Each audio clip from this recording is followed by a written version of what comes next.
Hey guys, we're going to be doing a little bit of tecanning right now. So we're going to start off with a single point reading and then do a kinetic reading. The first thing we're going to do is go to this file, Explore Sapphire 2. Double click. It's going to open up. You're going to see a menu. It says security warning. You want to enable macros. So click on that button right there and you come to this screen. Once you're at this screen, we have the software we're going to be using, and now we need to connect it to the machine. In order to connect it to the machine, I'm assuming the machine has already been turned on, we're going to click on Explore for Sapphire 2, connect, and then just go straight to OK. Sapphire 2 is what we want. So click OK, and then it's going to wait for a little while. You're going to get the hourglass, and then it's going to open up. We already had our plate in here, but we're going to assume that you've been carrying your plate. Normally you want to be wearing gloves when you're doing this. I'm being very careful not to touch any place where measurements are going to be made. So I'm going to take my plate. For a single reading, I'm going to take the top off. But, you know, for now we're going to leave it on. But normally I would take this off, put it somewhere else. But single reading, top comes off, and we're going to leave this there. So in order to do a single reading, we're going to come back over to the Explore Sapphire. We're going to do a multi-labeling. Again, this is a single read, and a menu is going to come up. And this is where we define the parameters of what we want to do. So we're going to hit Edit Measurement Parameter. We're going to start off with an absorbance. We're going to do the whole plate. We want cost 96 flat black. That's what that stands for. And we're going to hit Plate with Cover. Then we're going to do wavelengths. And we're assuming the whole plate. If you want to do part of the plate, you can do that, but we just do the whole weight. Wavelengths, it's going to be fixed wavelengths at 600. Measurement parameters, number of reads 10. Temperature, you can define this 1 to 42.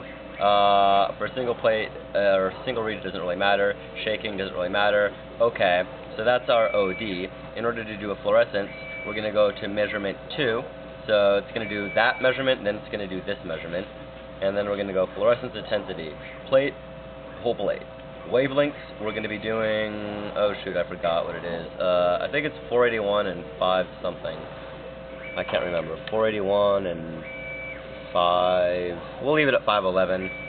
You can look it up. I really can't remember. My apologies. Important though, you want to hit bandwidth all the way down to 5. Then we're going to be doing measurement parameters, gain, 100 works, everything else. This is all fine. So I'll let that, absorb that for a second. Temperature, doesn't matter. Shaking, doesn't matter. Okay. And then when we're ready, when we're happy, we can add more measurements if we want just by clicking there, and we could do other fluorescence wavelengths if we wanted. We're just going to hit Run. Then if we look over here, the machine sucked it in. For this, we would have taken off our top, and then it does its thing, and we just kind of give our attention over here to the Excel file. It's going to make a little bit of noise, and depending on the type of measurement it's doing, an absorbance or a fluorescence, it's going to make a different noise. So it's going to wait a little while, and then it's going to print to the screen. It's going to show us the format, the 96 well format of the plate.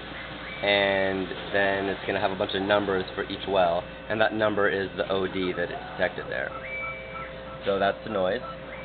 And then it's going to do the exact same thing, fluorescence, and it's going to give us the fluorescence readout.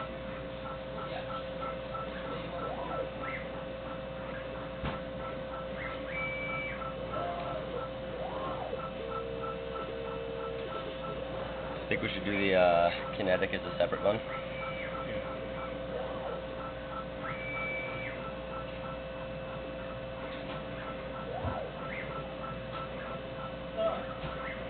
Okay, finished measurement, and then it's going to pop out. There's your plate again for the third time. If you're doing a single reading, take that cover off.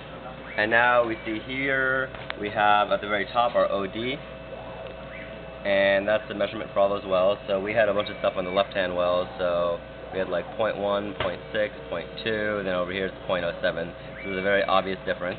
And then over here we have our fluorescence. So a little bit more fluorescence over there than here. So that is how you do a single measurement. and we'll be back with how to do a kinetic movement.